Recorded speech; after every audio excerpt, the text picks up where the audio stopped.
ایک مثال آپ کے سامنے عرض کرتا ہوں. اگر کوئی اس مجلس سے کھڑا ہو کر کہے وہ بزرگ جس نے 47 پہ دیکھا ہو، وہ بزرگ جس نے 65 پہ دیکھا ہو، کہ خطیب صاحب آپ 47 اور 65 کو یاد کرو، تو میں کہوں گا معذرت، میں 65 اور 47 کو یاد نہیں کر سکتا. کیوں؟ اس لیے کہ 65 اور 47 میں موجود ہے. اور اگر کہیں حاجی صاحب کے 2025 کو یاد کرو تو کہوں گا جناب میں حاضر تھا، مجھے سب یاد. جو ہے اب یہ قانون ہمارا دنیا کا ہے، اور دنیا میں ہم وہ واقعات اس کو یاد نہیں کراتے ہیں جو واقعات اس کی پیدائش سے پہلے ہوں. اور یہاں پر نبی کریم صلی اللہ علیہ وسلم ابھی ظاہری دنیا میں تشریف نہیں لائے تھے، تب یہ واقعات ہو رہے ہیں.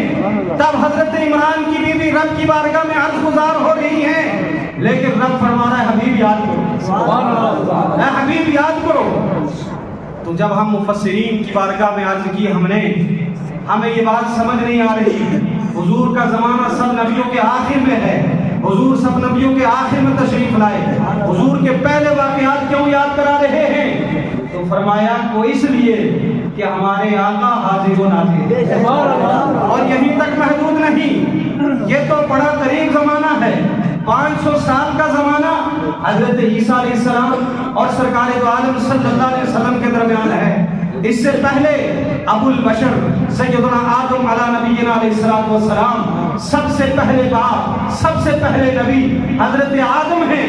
حضور خود ارشاد فرماتے ہیں کنت نبی آدم بین الماء والطین، اور لوگوں میں اس وقت بھی نبی تھا بلکہ آدم علیہ السلام مٹی اور پانی کے منظر کو تھا. اور ایک مقام پر رب کائنات فرماتا ہے اذ قالت الملائکۃ انی جاعل فی الارض خلیفہ.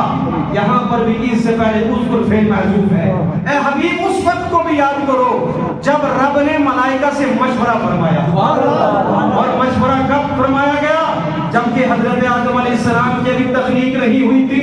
رب ہمارے حبیب یاد کرو، تو یاد وہی چیز کرائی جاتی ہے، اسے ہی کرائی جاتی ہے جو موقع پر موجود ہو. تو ماننا پڑے گا ہمارے آقا اس وقت بھی موجود تھے، آج بھی موجود ہیں، اور صبح قیامت تک موجود رہیں گے.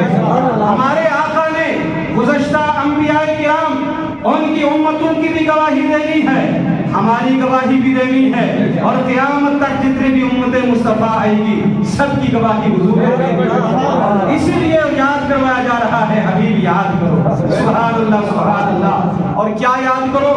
اذ قالت امرأۃ عمران، جب عمران کی بیوی نے کہا تھا انی نذرت لک ما فی بطنی، اے میرے رب میرے پیٹ میں تو نے بچہ عطا فرمایا ہے، میں اس کو تیری خدمت کے لیے، تیرے گھر کی خدمت کے لیے آزاد کرتی ہوں، مقرر کرتی ہوں. یہ دعا کس نے کی تھی؟ اللہ کی ولیہ نے. اور ان کے پیٹ میں کیا ہوا تھا؟ حضرت مریم تولد ہوئی تھی، ان کے پیٹ سے حضرت مریم تولد ہوئی تھی. اور آگے جا کر اور آپ دیکھیں گے کہ اللہ پاک نے حضرت یحییٰ کی پیدائش کا بھی ذکر فرمایا. یہاں پر حضرت مریم کی جب پیٹ میں آئی تو حالت حمل کا ذکر بھی قرآن کر رہا ہے. سبحان اللہ سبحان اللہ. حضرت مریم پیدا ہوئی، حضرت مریم کی پیدائش کا بھی ذکر قرآن کر رہا ہے. سبحان اللہ. حضرت زکریا کا ذکر بھی قرآن کر رہا ہے. حضرت یحییٰ پیدا ہوئے، حضرت یحییٰ کا ذکر قرآن کر رہا ہے. میں ان سے پوچھنا چاہتا ہوں جب 12 ربیع الاول شریف آتی ہے تو تمہارے پیٹوں میں درد ہونے لگتا ہے، جناب یہ حضور کی ولادت کا ذکر کیوں کرتے ہو؟ جب ہمارے سرکار غوث پاک رضی اللہ تعالیٰ عنہ کی 11ویں شریف کا دن آتا ہے تو لوگ کہتے ہیں جناب یہ اولیاء کرام اور سرکار غوث پاک کی 11ویں کیوں کرتے ہو، ان کے واقعات کو ذکر کیوں کرتے ہو؟ آپ جب آپ محرم شریف میں جائیں گے 10 محرم کو شہیدان کربلا کا ذکر کیا جاتا ہے. اسی 10 محرم کو ہمارے شہنشاہ جبال حضرت بابا غلام شاہ بادشاہ کا غوث پاک بھی ہوتا ہے.